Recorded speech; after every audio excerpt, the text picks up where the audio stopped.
Good evening. It's Tuesday, the 15th of July, and here's what's making news around the world on World News Tonight. War ultimatum. Trump gives Putin 50-day deadline to end the Ukraine war or face severe tariffs and sanctions. Diplomatic talks. Lavrov meets Xi Jinping to Tianjin to discuss Russia-China ties and upcoming Putin visit. Heroic rescue. Miami officers help mother deliver baby roadside, saving both lives with quick action.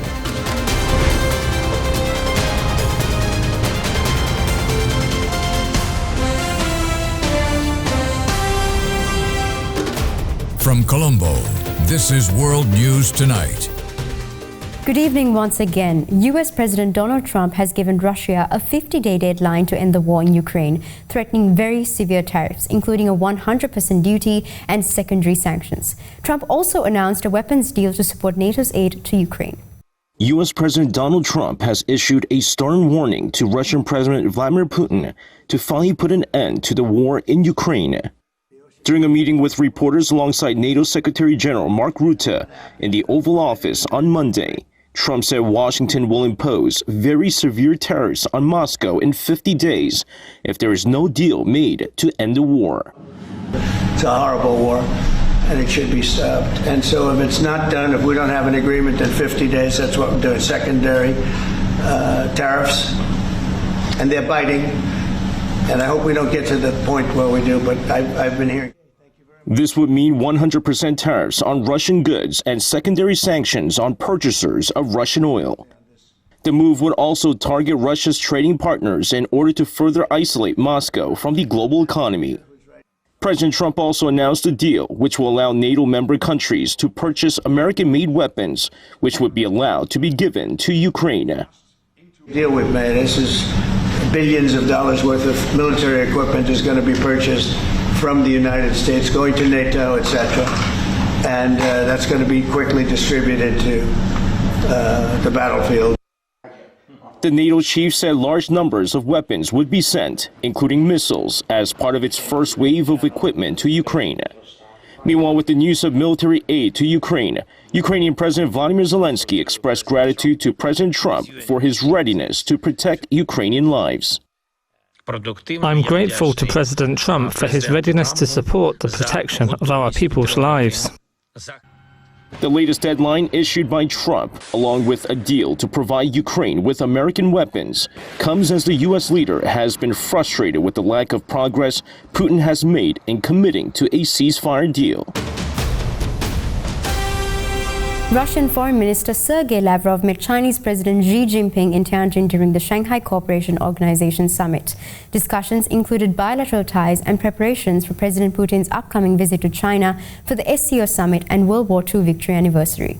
Russian Foreign Minister Sergei Lavrov's visit to Tianjin for the Shanghai Cooperation Organization Foreign Ministers meeting underscores the growing strategic partnership between Russia and China. During his meeting with the Chinese President Xi Jinping, Lavrov extended warm greetings from Russian President Vladimir Putin, highlighting the close diplomatic ties between the two nations. The SCO summit serves as a critical platform for member states to discuss regional security, economic cooperation, and geopolitical challenges, and Russia and China continue to play leading roles within the organization. Key topics discussed during Lavrov's and Xi's meeting included strengthening bilateral political contacts and coordinating positions on international affairs. Both sides are working closely to deepen their collaboration amid increasing global tensions and shifting alliances. The dialogue also focused on preparations for President Vladimir Putin's anticipated visit to China, which will coincide with the SCO summit later this year. This visit reflects Russia's commitment to maintaining strong relationships with Beijing, especially the geopolitical landscape evolves with challenges such as Western sanctions and conflicts. President Putin's upcoming trip to China is particularly significant as it will include participation in SCO's meetings and ceremonies commemorating the anniversary of the World War II victory over Japan on 3rd of September. This event symbolizes historical solidarity and mutual respect between Russia and China, strengthening their strategic partnership further. As both nations seek to expand cooperation in areas ranging from trade to defense, Lavrov's engagement with Xi Jinping at the SCO Foreign Ministers meeting sets the stage for continued high-level dialogue and collaboration in the months ahead. Russia's Nordwind Airlines will launch direct passenger flights between Moscow and Pyongyang starting July 27th. Approved by Russian aviation authorities, the twice-weekly route will shorten travel time between the two capitals to about 8 hours, boosting connectivity. Direct passenger flights connecting Pyongyang and Moscow are expected to begin operating on July 27th. According to Russia's Transport Ministry on Monday local time, Russia's Nordwind Airlines will operate a direct route connecting the Russian and North Korean capitals. The move comes as the airline requested approval from Russia's Federal Agency for Air Transport last month to allow a direct route between Moscow and Pyongyang twice a week, and received the approval last week. Currently, the only flights between Russia and North Korea are between Vladivostok and Pyongyang. The Moscow-Pyongyang flight will take about 8 hours. Britain and the Czech Republic announced a partnership to develop small modular nuclear reactors. Rolls-Royce may export up to 6 units to Czech Republic, boosting energy security, climate goals and trade ties between the two nations. British Prime Minister Keir Starmer and Czech Prime Minister Petr Fiala met at Downing Street to discuss a strategic partnership focused on development and deployment of small modular nuclear reactors. This initiative comes amid global emphasis on clean energy solutions to combat climate change and enhance energy security. SMRs offer a flexible and cost-effective alternative to traditional large-scale nuclear plants, as their modular design allows for factory production and easier transportation. Britain recently committed £2.5 billion to fund SMR development, positioning itself as a leader in this emerging technology and aiming to meet its ambitious climate targets while fostering economic growth through exports. Rolls-Royce, the British engineering giant, was selected to build the country's first SMRs, reflecting confidence in its technology and expertise. The company's SMR business recently gained a significant investment from Czech electricity producer CEC, which plans to deploy up to 3 gigawatts of SMR capacity in the Czech Republic, equivalent to 6 reactor units. Each SMR unit can power approximately 1 million homes, representing a major step towards diversifying the Czech energy mix and reducing reliance on fossil fuels. This cooperation is expected to create jobs and strengthen industrial ties as well as enhance energy resilience amid shifting geopolitical dynamics affecting European energy supplies. The partnership between Britain and Czech Republic also includes plans to foster closer trade in and investment. This cooperation is expected to create jobs and strengthen industrial ties as well as enhance energy resilience amid shifting geopolitical dynamics affecting European energy supplies. The partnership between Britain and Czech Republic also includes plans to foster closer trade and investment relations beyond energy. During Fiala's visit, a business roundtable will be held to encourage dialogue between companies and government officials from both countries. This collaboration reflects a broader effort to build sustainable and mutually beneficial economic ties post-Brexit and amid ongoing European energy transitions. As both nations look to decarbonize and secure their energy futures, SMRs could become a vital component in their climate strategies, offering a scalable, safe and innovative power source that aligns with international commitments on reducing carbon emissions. Let's go in for a short commercial break. More world news coming right after this.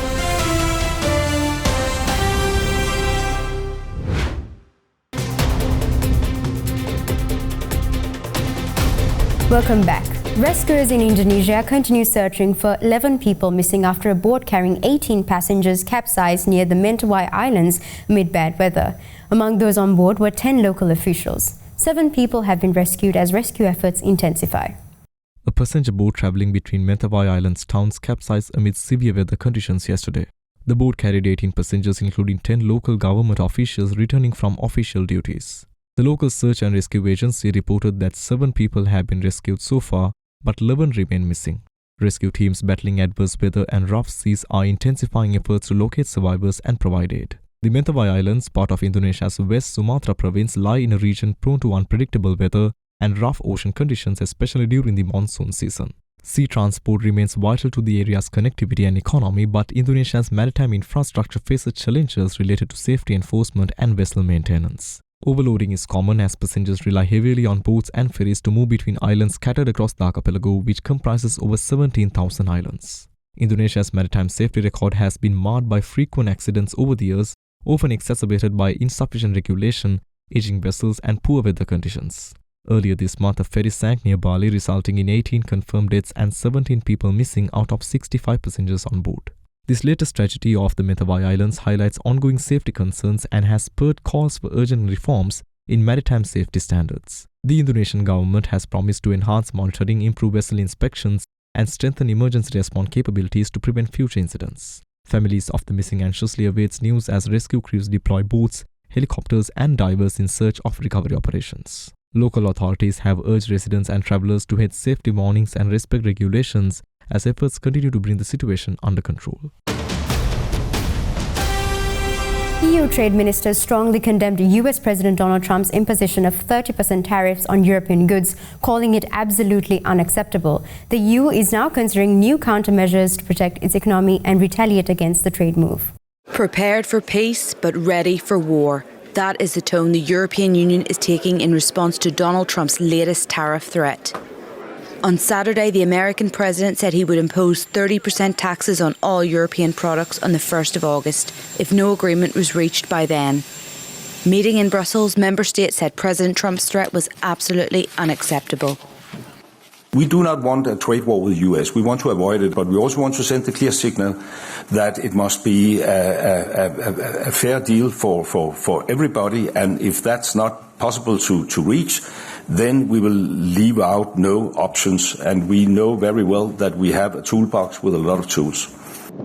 In the event that negotiations do fail, the EU has warned trading as we know it could be eliminated between the US and the bloc. The EU's Trade Commissioner suggested it would slap its own levies on American goods. This would be in addition to other retaliatory measures already being prepared as a result of US tariffs on steel and aluminium.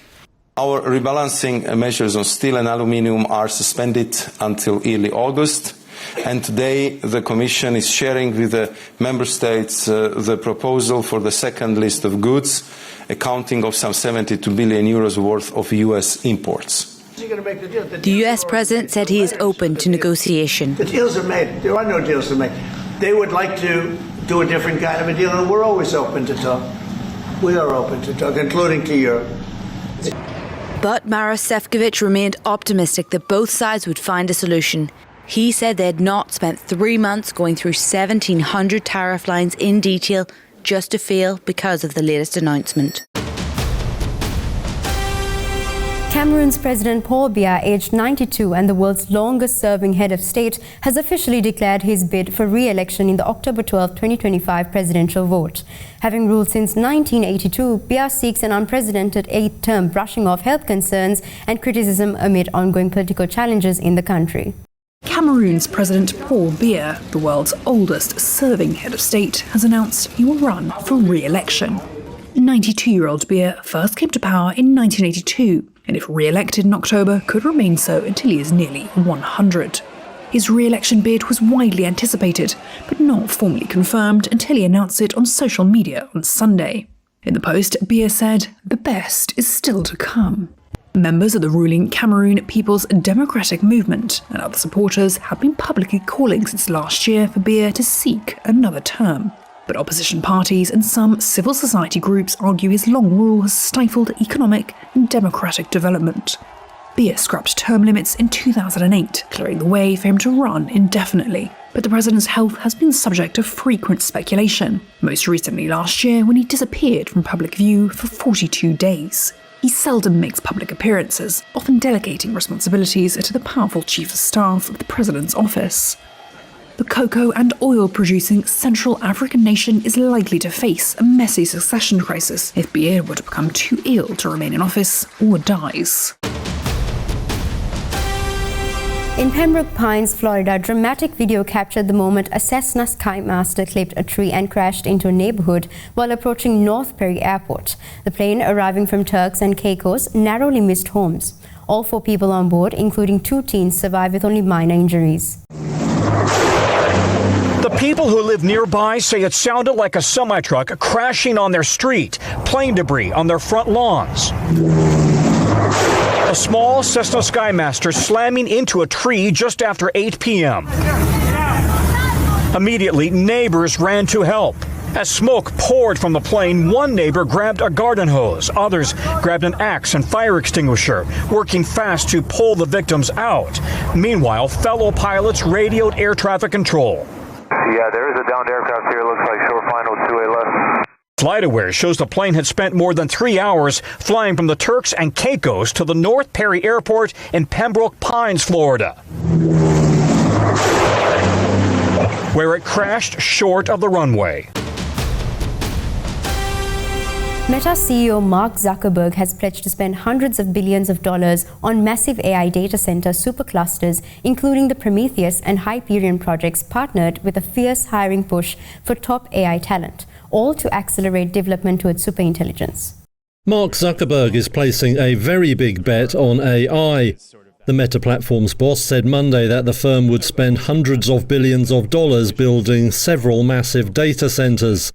They're meant to drive Meta's bid to win the race for so-called superintelligence. That's AI that exceeds human capabilities. Zuckerberg says the first of the new mega data centers, dubbed Prometheus, is set to come online next year. He touted the strength of the company's core advertising business to justify the spending. Meta last month reorganized its AI efforts under a division called Superintelligence Labs. That followed setbacks for its Llama 4 model and the departure of key staff. The firm is betting the new unit will generate revenue from products like smart glasses and new advertising tools. It has also been recruiting aggressively to staff the new outfit. However, one analyst said Zuckerberg's AI investment plan is really a long-term bet, not one that will generate major income anytime soon. Time for a short break now. We'll be right back with more world news.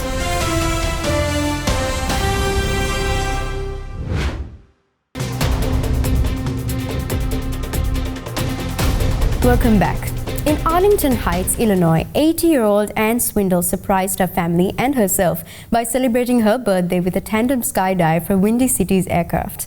A retired seamstress and church volunteer, she embraced the thrill surrounded by loved ones. Hi everybody, this is wonderful. You've never seen an 80th birthday like this. That's Anne Swindle ringing in a new decade with a new perspective. This skydiving adventure was a surprise from her family to celebrate her big day. And taking a huge leap of faith over Michigan City, Indiana, with her daughter Cynthia Bushman and granddaughter Samantha. Not bad at all, right? Oh, terrific. It's very flattering that your family includes you and doesn't consider you out of the picture by 80.